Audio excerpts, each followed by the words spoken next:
Let me also use this opportunity because it is to some extent relevant to what we're discussing, to congratulate my party leader, His Excellency Raila Odinga, for being appointed a High Representative for Infrastructure Development, and be quick to point out that this position that he has been given has nothing to do with him resigning from politics. In fact, it enhances his position as a politician in the country.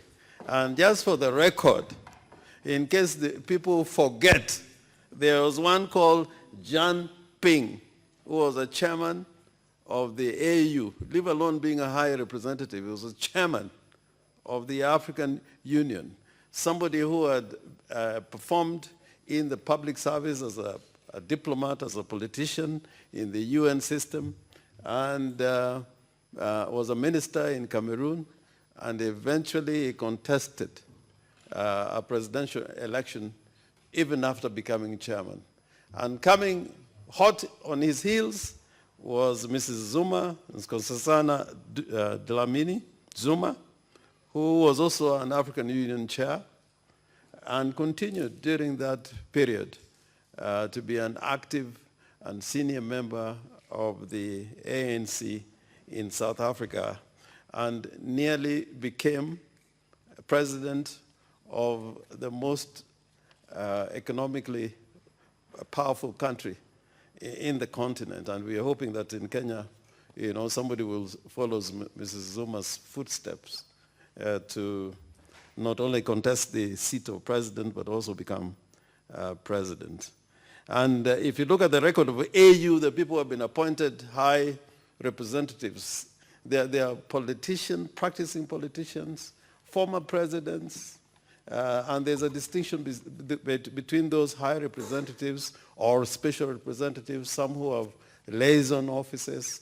There's a former president who is now the high representative for South Sudan, former president of Mali, and one can continue to mention many others who have been in similar position. And it was not without significance that appointment came on Mashujaa Day. If it was lost on a lot of people who didn't know the circumstances under which that appointment came to be made on Mashujaa Day, it had a political significance. There's a political message which was being sent out there.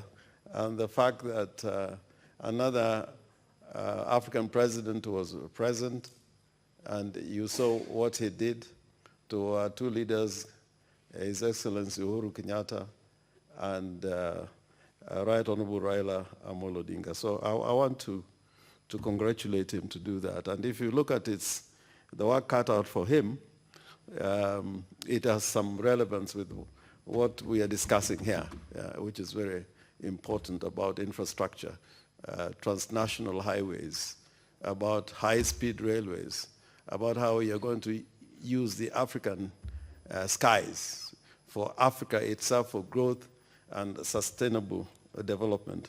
So those who are praying, there are those who are praying, and praying that this would lead to Raila's retirement. Woe unto you. It is not going to happen. And they may retire even before Raila retires. And that should be made clear. Having said that, Madam Speaker, let it not be thought that I'm using this opportunity to go into other matters, but I think this is a very, very important bill. One of the things that happened in Kenya which really takes us back, if you look at the Kenyan towns and city 40 years ago, whose plans were developed during the colonial times, and for about 5-10 years after independence, they were maintained as such. These were beautiful urban developments. And quickly on my fingers, I can mention Kericho, Eldoret, Nakuru, Nyanyuki, and to some extent Kisumu. These were beautiful cities. Nakuru, even the railway station itself, was not made just for passengers. It was made to be an iconic structure within the city of Nakuru. And it is a city which was well planned. Nairobi, the master plan, there was a master plan for Nairobi in 1948.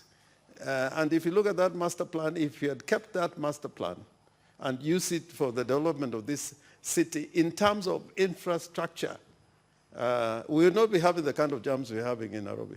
This whole highway between Uhuru Highway, which used to be called the Queen Elizabeth Way, opposite Serena Hotel, there's a line of constructions which have been erected and developed along that part of what is now Uhuru Highway, which should not have been there in the first place. In fact, if you look at those plans from the city towards Embakasi and the airport, we should have been able to have 6 lanes on one side of the highway. You'll be having a highway containing, on one side, a dual carriageway with 6 lanes on both sides. You go to LA, we're very proud to see what has been done in that city. And yet there were those plans for Nairobi. Now, one of the things that has happened in Nairobi is a choked city. You know, if something happens in the middle of the city of Nairobi, there are very few exits from the center of the city. If you go to our estates also, you know, there are areas where even to have the fire department bring out their vehicles and equipment is absolutely impossible.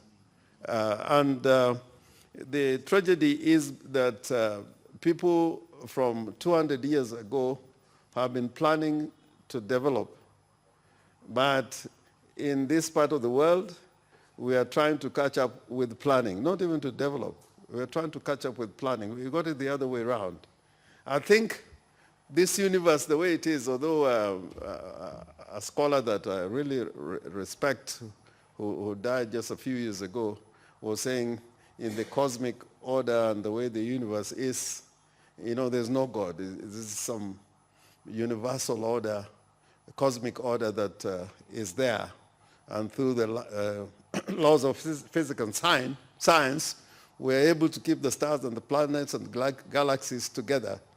But I think even in nature, there's a plan. You look at a beautiful flower, it is not just an accident.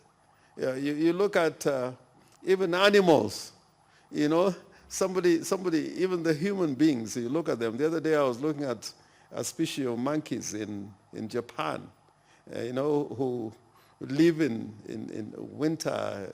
You know, they know how to survive in winter. They go for warm baths in some of those natural geysers. You know, nature itself has some order. Now we as human beings, we are trying to destroy nature, but also in doing our own work, developing, we are not having any plans to do so. So I think this bill, member who is responsible for roads must do in order to ensure that our roads, our pavements and parking bays are not only properly planned, properly developed, but also they add to the needs of our population, whether we live in urban areas or in the rural areas. And through this, I think it will be able now to have a legal framework of what is required of a county are not regulated. And I think the starting point for regulation of structures and buildings that are coming up is starting up with the infrastructure of roads and pavements, so that by the time you construct and you're given authority to construct, you'll be carrying out that development in an area where the roads and the pavements have already been earmarked or planned for, or they are already in place. Now, you can see now the crisis we have in Nairobi about these demolitions. The demolitions in Nairobi and other areas that are happening because we are not strictly implementing or executing planning laws and the laws that are in place.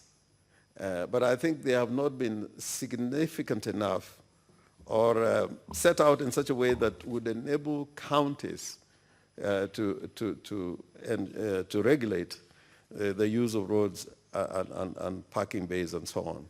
So this bill, looking at it, I think it makes it possible to do just that. And I hope that,